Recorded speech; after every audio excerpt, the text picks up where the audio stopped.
इशारा बा।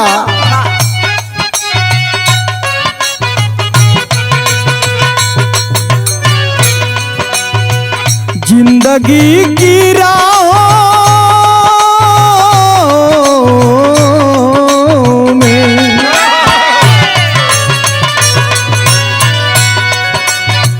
जिंदगी की राहों में रंजो गम के मेले हैं। जिंदगी की राहों में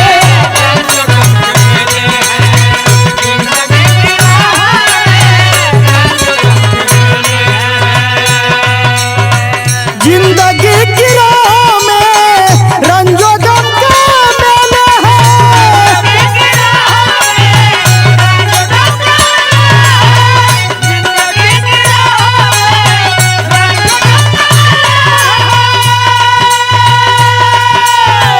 जिंदगी की राहों में रंजो गम के मेले हैं। भीड़ है कयामत की, भीड़ है कयामत की, फिर भी हम अकेले हैं। क्या बात है?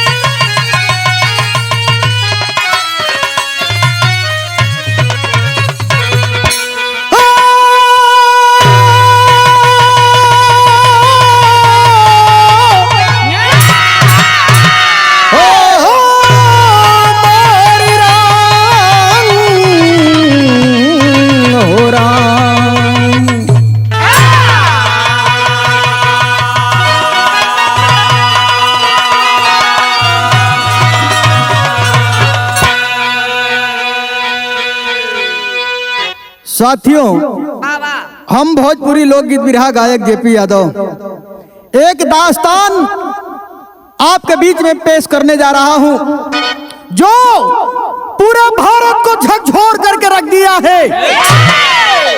वाह वाह रे प्रशासन, वाह रे प्रशासन के लोग। ये बाबू मीडिया के माध्यम से हर खबर आपके यहां तक पहुंच जा रही है कि यह सरकार फेल सरकार है। 4 लाइन भूमिका से बिरहा का हम शुरुआत कर जाते ही एक एक लाइन पे गौर करिहन। का बिरहा बा?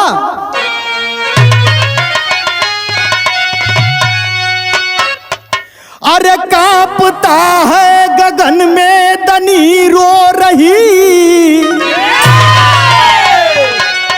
बेगुनाहों पे कातिल कयामत ढहाए। कोई अपराध करके भी निर्दोष है, कोई दोषी नहीं फिर भी मुजरिम कहाए। धर्म और जाति में राजनेता फंसे,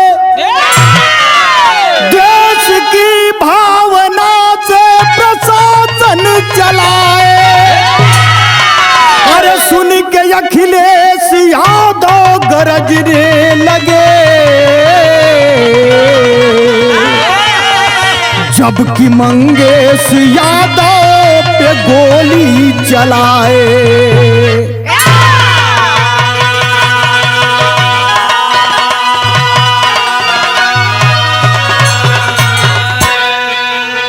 सुन के अखिलेश यादव गरजने लगे, जबकि मंगेश यादव पे गोली चलाए। वाह वाह रे प्रशासन के लोग, जो मुजरिम है वह सुरक्षित है, लेकिन जो मुजरिम नहीं है उसको गोली मार दिया जा रहा है। क्या यही शासन है? क्या यही प्रशासन है? वाह, इसी को कहते हैं बाबू अंधा कानून।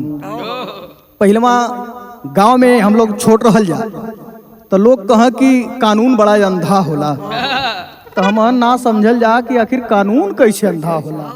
लेकिन अब समझ में आवला कि कानून कैसे अंधा होला।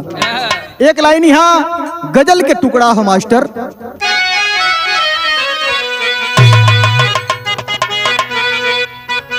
वाह उहे लाइन बा। अरे शीशे का है दरवाजा,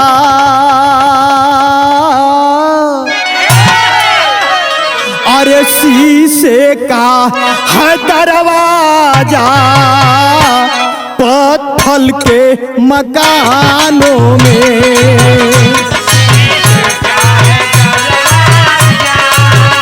पत्थर के मकानों में,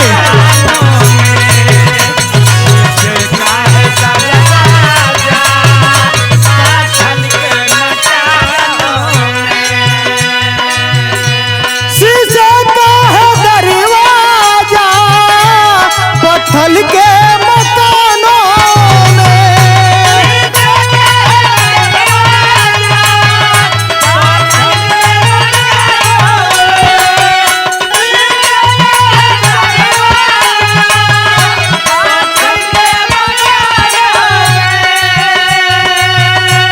शीशे का है दरवाजा, पत्थर के मकानों में,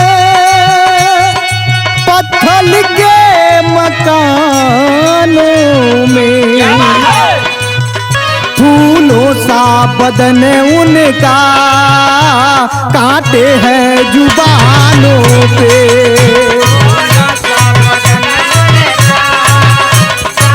क्या बात है।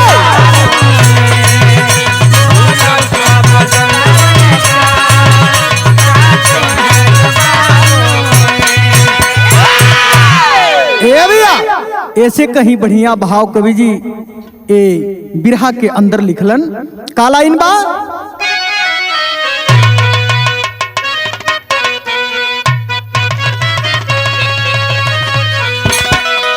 बाबा इहे लाइन बा। अरे मनुवादी, अरे मनुवादी नहीं चुकते, अरे मनुवादी नहीं चुकते, बहुजन को गिराने में,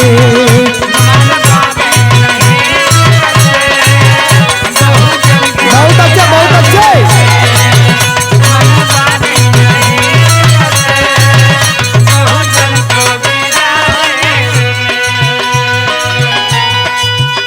मनवादी नहीं चुकते, बहुजन को गिराने में,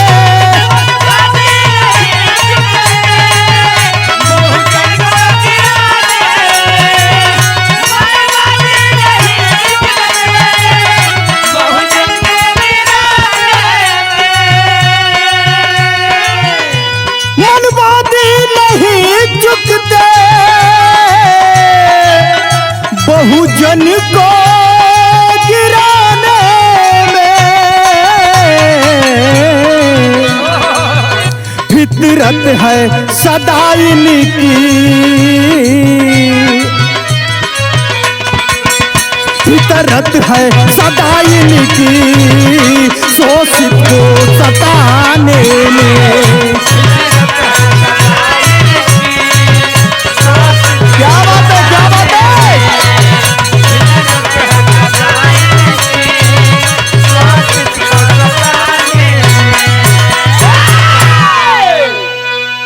बाबू हो यहीं से हमरे कहानी की शुरुआत होके जात बा। एक एक लाइन पे गौर करिहन।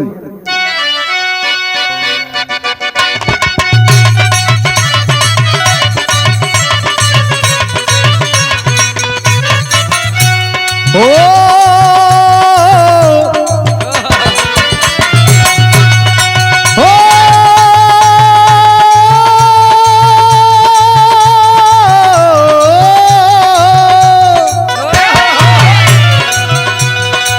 उत्तर प्रदेश में सुल्तानपुर की हाल सुनो, उत्तर प्रदेश में सुल्तानपुर की हाल सुनो, सराफा मार्केट में हो गया बवाल सुनो।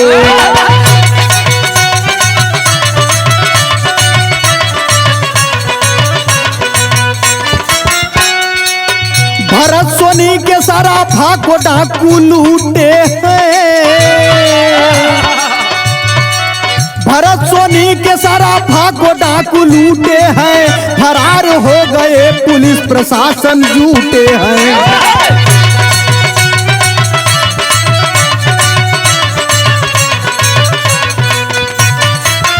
एसटीएफ का गठन करके कदम बढ़ाए हैं। एसटीएफ का गठन करके कदम बढ़ाए हैं, रात में एसटीएफ मंगेश के घर आए हैं।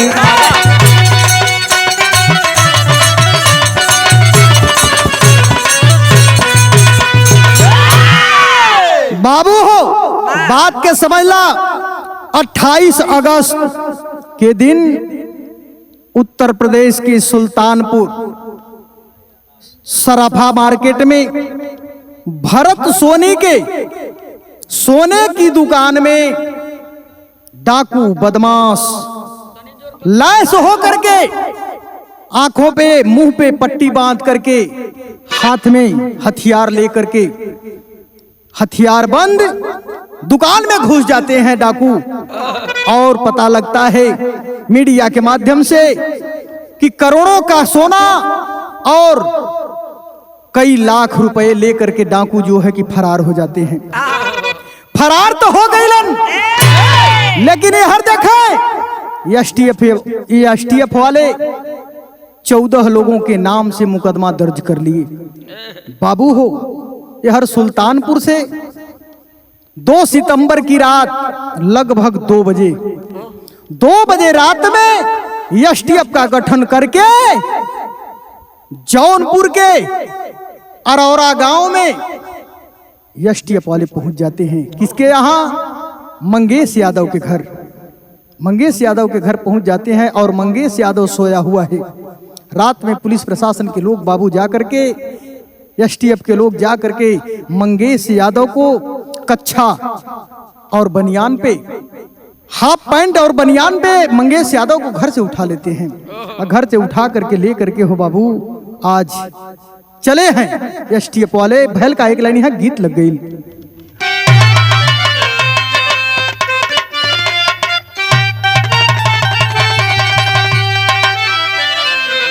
अरे रतिया में पुलिस आके अरे पूछले बयान खोली के केवाड़िया, हो खोली के केवाड़िया, खोजल चोरी का सामान खोली के केवाड़िया।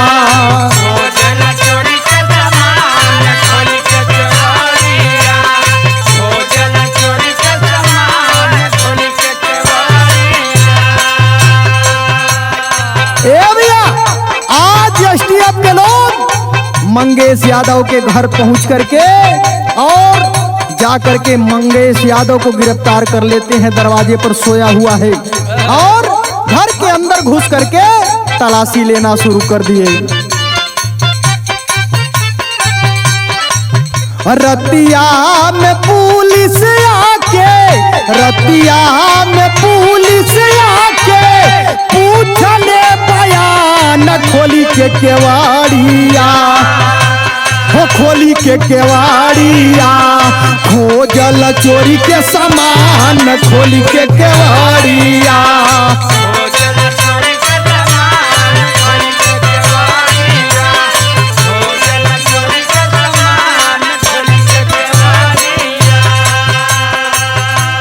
भैया खोजत खोजत परेशान हो गए।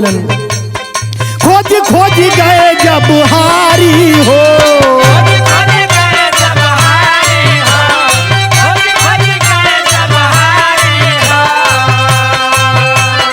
कैला मंगेश का गिरफ्तारी हो।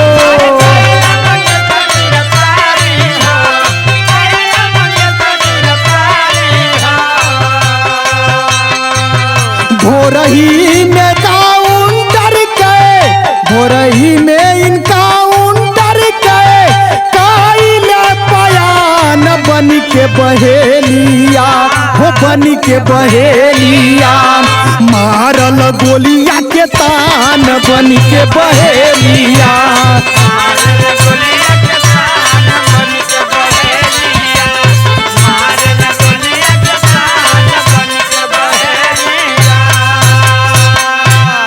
बाबू हो गौर करेंगे, जिला जौनपुर, थाना बक्सा, ग्राम अगरौरा।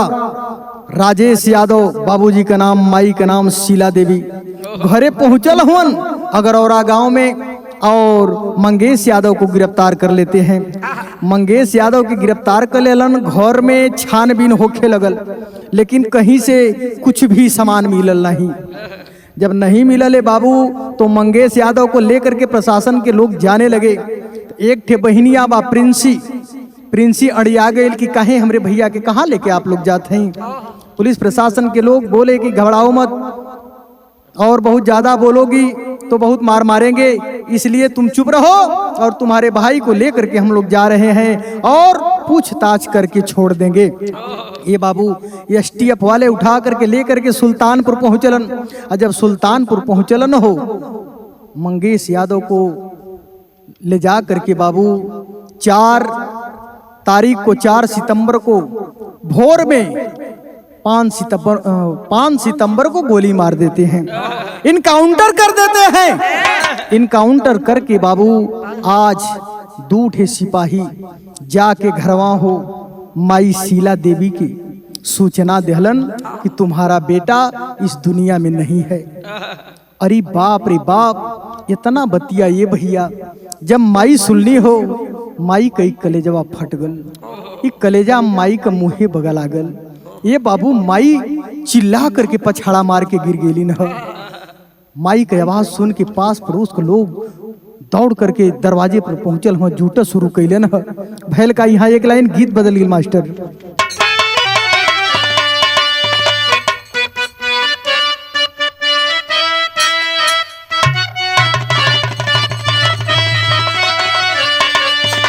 अरे देहला पुलिस आके घरवा खबरिया हो, घरवा खबरिया हो, मंगेश गइल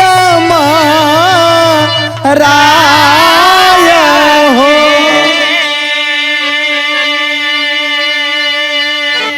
ये बाबू माई के सुन के हो ये हालत बिगड़ लगल।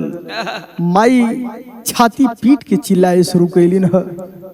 आयतना सुनाता फाटी गइल कारे जावा हो, गइल कारे जावा हो, गिर गइली माई राय।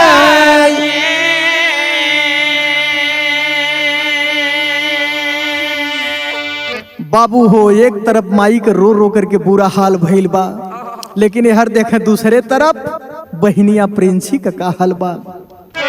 प्रिंसी बहनिया पे गिरल बाजारावा हो, गिरल बाजारावा हो, रोवली छातिया ठा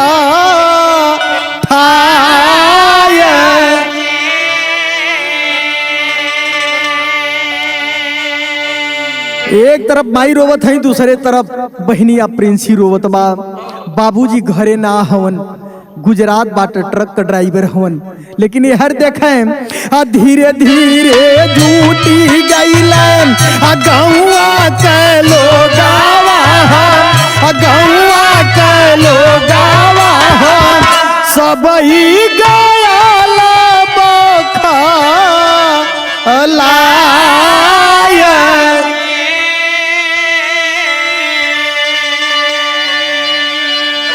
बाबू हो जैसे जंगल में आग फैले वो तरह से बात फैल गई। लोग अवाक हो गईलन सुन के कि मंगेश यादव का इनकाउंटर पुलिस वाले कर दहलन। ये बाबू दरवाजे पर काफी मजमा लगल बा। हित नात हेरी मेरी संगी साथी जे जहे से सुनत तहे से भागल परायल आवत बा। ई बात जौनपुर के समाजवादी पार्टी मतलब के रहने वाले ऋषि यादव जो समाजवादी कुटिया बनाए हुए हैं बाबू, ऋषि यादव को भी खबर लगती है। ऋषि यादव भी मौके पर पहुंच जाते हैं, मौके पर पहुंच जाते हैं और ऋषि यादव जा करके भैया समाजवादी पार्टी के राष्ट्रीय अध्यक्ष माननीय अखिलेश सिंह यादव जी को फोन लगा देते हैं। फोन लगा करके सारी बात को बताते हैं बाबू। जब सारी बात को बताते हैं तो बहनिया का रौला का आवाज, प्रिंसी की रौला का आवाज हुई फोन के माध्यम से माननीय अखिलेश सिंह यादव जी के कनवा में जब जाए हो बाबू तो कलेजवा फाटे लगे, बर्दाश्त ना भल। अखिलेश यादव जी हमारे नेताजी एक सवाल करते हैं बहनिया प्रिंसी से, एक लाइन यहाँ गीत बदल गई मास्टर भैया। अखिलेश भैया जितन का खबरिया और पूछल सगरी कहानिया, अरे रोई रोई के बतावले बहिनिया।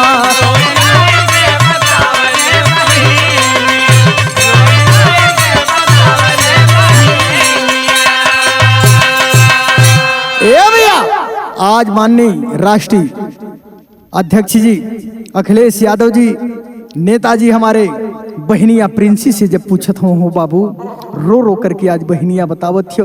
बहनिया का रोवत रोवत बुरा हाल भइल बा, खन में बेहोश हो जात बा, दांत लग जात बा, लोग पानी के छींटा मारत मन, होश में आवत बा, कुछ बतियावत थियो, कुछ कह ना पावत थियो।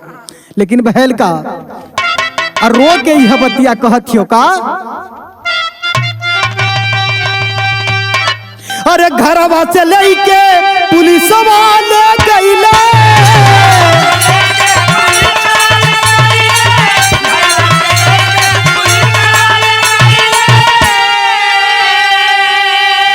अरे भैया का फर्जी इनकाउंटर काई दिहले,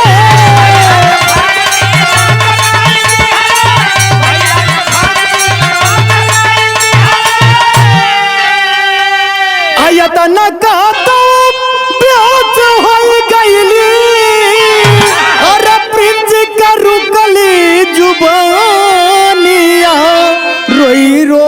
के बतावले बहिनिया। आया है बाबू हो, रो रो करके बुरा हाल भइल बा। आज अखिलेश यादव जी से सारी बात को बताती है, आज सुन करके कलेजा फट जाता है। ये बाबू बिरहा में एक लाइन यहाँ टेरी लगल हो,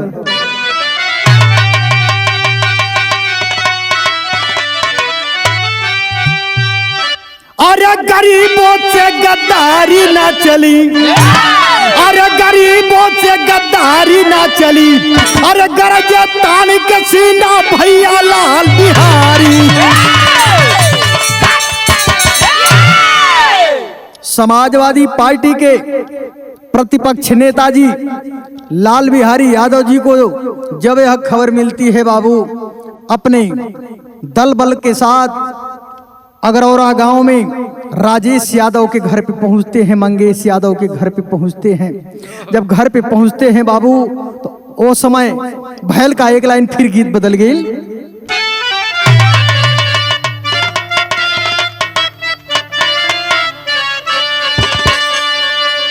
बड़ी ऊंची लाइन आदरणीय हमारे कवि जी राम नरेश मौहारी जी लिखत होन का लिखलन, अरे भैया लाल बिहारी चलल, भैया लाल बिहारी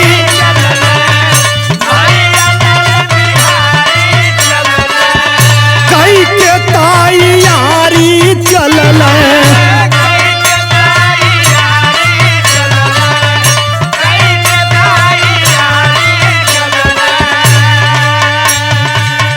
भैया लाल बिहारी चलल, कई के तैयारी चलल, सापा का सिपाही देखा, सापा का सिपाही देखा, बन के क्रांतिकारी चलल, भैया लाल बिहारी चलल।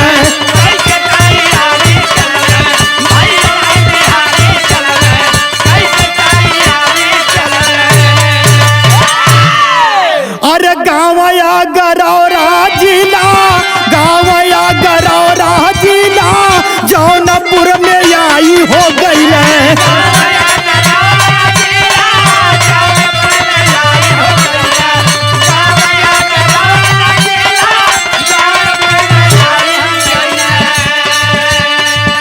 माई बाबू बहिनी सबके, माई बाबू बहिनी सबके सांत्वना बधाई हो गई है।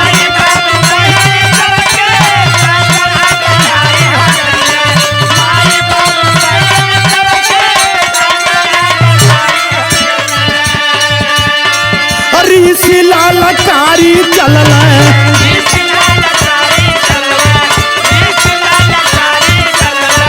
पानी के जुझारी चलल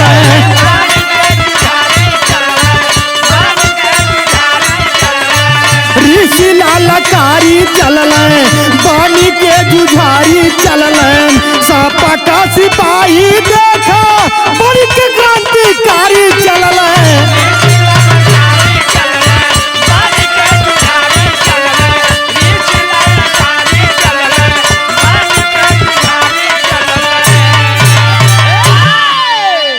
हमारे बड़े भैया आदरणीय लाल बिहारी यादव जी को जब यह खबर लगती है बाबू, और साथ में ऋषि यादव तमाम समाजवादी पार्टी के जुझारू नेता आज अगरौरा गांव में पहुंचे हैं। पहुंचने के बाद हो बाबू पूरे परिवार को सांत्वना देते हैं कि जो हुआ बहुत ही बुरा हुआ। आज पूरे गांव के लोग जुट करके हो बाबू दरवाजे पर जाकर के पूरे परिवार को सांत्वना देते हैं, लेकिन हर नेता प्रतिपक्ष आदरणीय हमारे बड़े भैया लाल बिहारी यादव जी, समाजवादी पार्टी के राष्ट्रीय अध्यक्ष अखिलेश सिंह यादव जी से जब बात करते हैं तो होता क्या है, पापड़ में प्रमाण हो।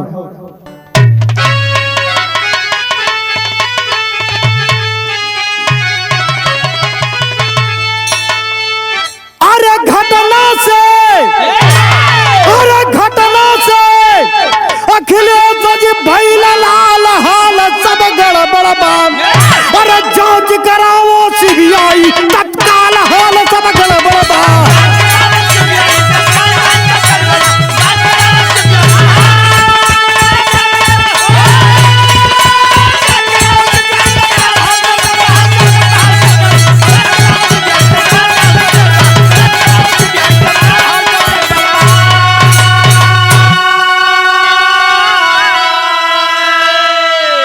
बाबू हो सारी घटना को जान करके हमारे आदरणीय नेता अखिलेश सिंह यादव जी का खून खौल उठता है और तुरंत आवाज देते हैं कि उसकी सीबीआई जांच होना चाहिए।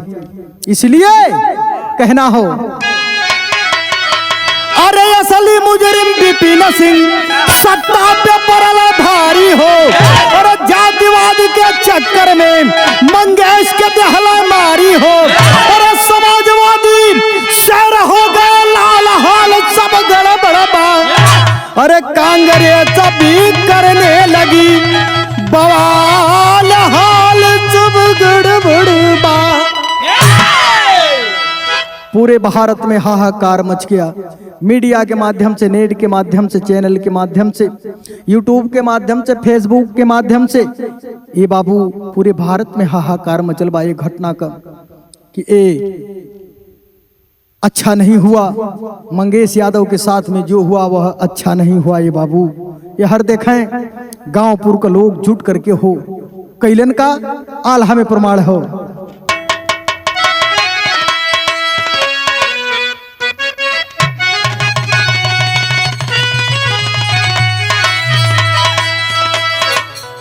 ये बाबू हर गांव वाले जुट करके सुल्तानपुर पहुंचल हवन मंगेश यादव की पार्थिव शरीर, उसकी मिट्टी, उसकी लाश को लेने के लिए।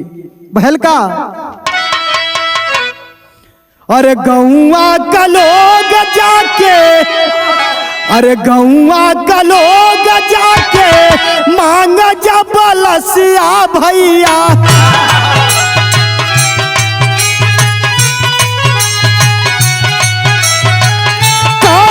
अधिकारी के भाई हवा जरा,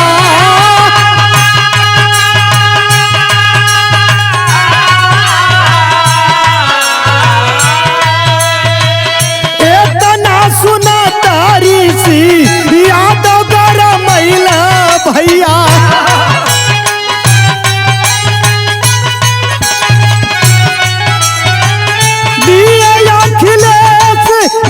फोनावा लगा।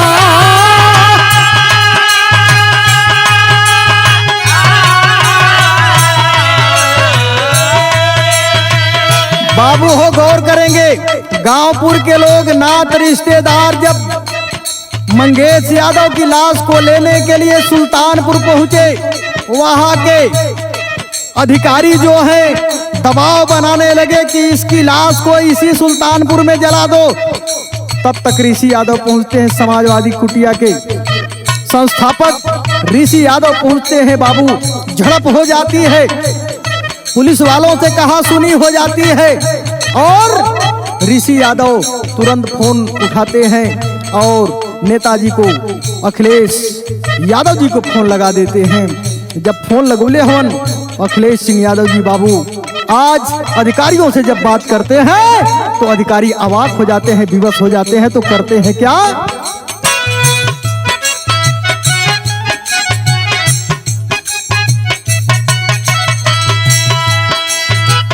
फोनवा सुनाता अधिकारी घबराइला भैया।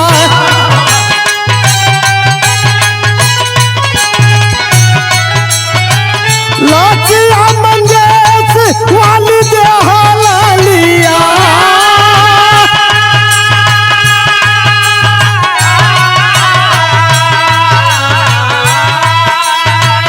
गावया गरावरा में आई गई लसिया भैया।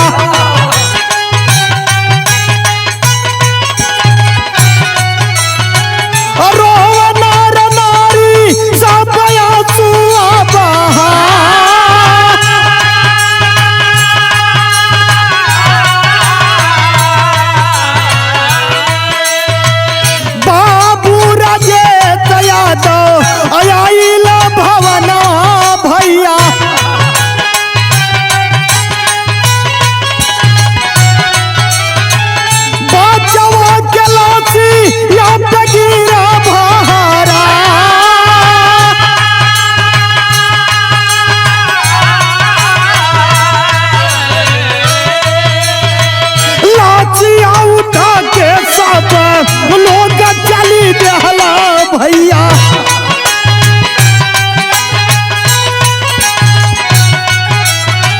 लाचिया उठा के साप आइला मसनवा बाबू।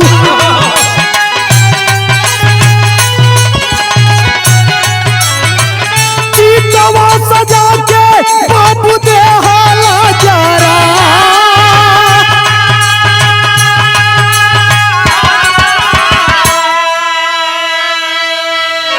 आया है बाबू आज किसी तरह से आज ऋषि यादव मंगेश यादव की लाश को लेकर के सुल्तानपुर से जौनपुर के लिए चले हैं।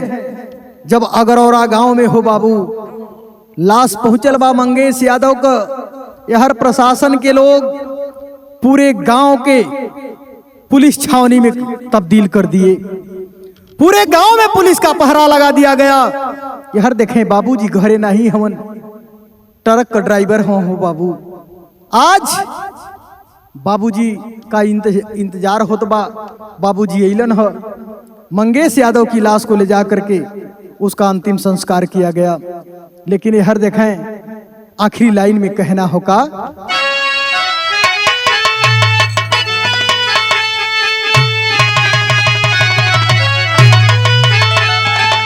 अरे जात देख, अरे जात देख, एसटीएफ जब चलाई है गोलियां, अरे तब पिछड़ा समाज तोहरे सत्ता के जरई है होलिया।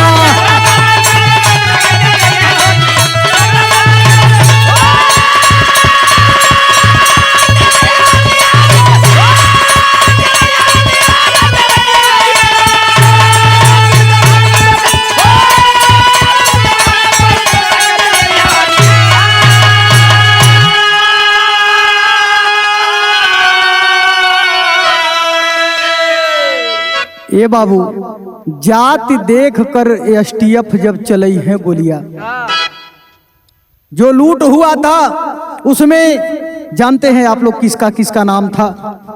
सचिन सिंह पुत्र कुलदीप सिंह, त्रिभुवन सिंह पुत्र रामवृक्ष, पुष्पेंद्र सिंह पुत्र गोविंद सिंह, और जो मेन मुजरिम था उसका नाम आप जानते हैं, विपिन सिंह, जो मुख्य अपराधी था।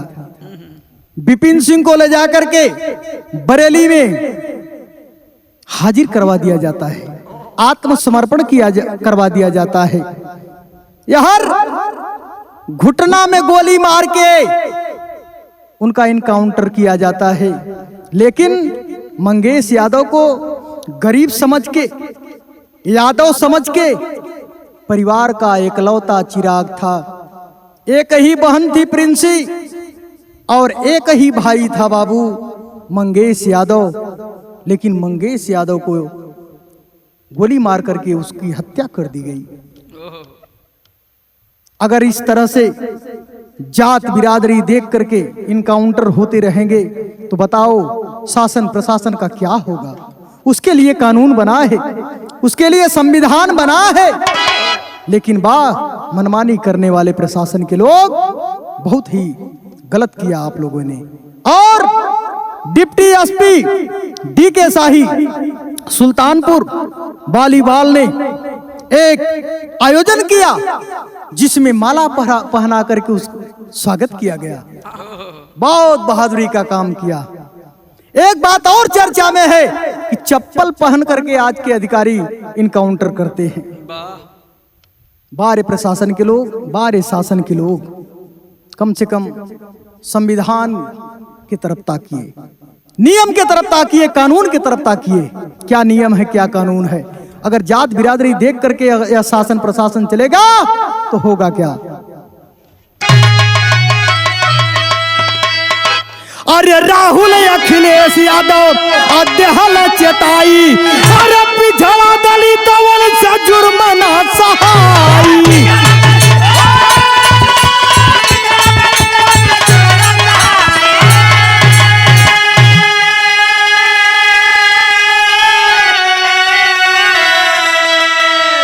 चंद्रशेखर रावण अरे गर्ज सजा के टोलिया, अरे पिछड़ा समाज तोरे सत्ता का जरई है होलिया।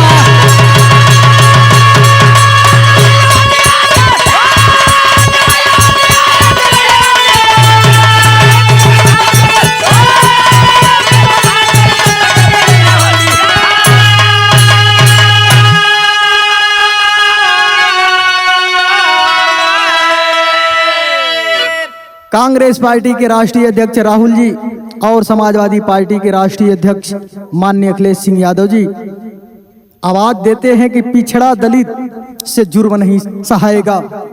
अगर आप लोग जुर्म करते रहेंगे तो हम लोग कभी बर्दाश्त नहीं करेंगे। आखिरी में कहना बा, गुरु बिहारी गुरु गणेश यह मनुवाद का खेल, अरे विमल चंद्रिका रामदेव यूपी में सत्ता फेल। अरे गरीबों से गद्दारी ना चली, अरे गरीबों से गद्दारी ना चली। जब भी राम नरेश दो सुमन ये कही डाल।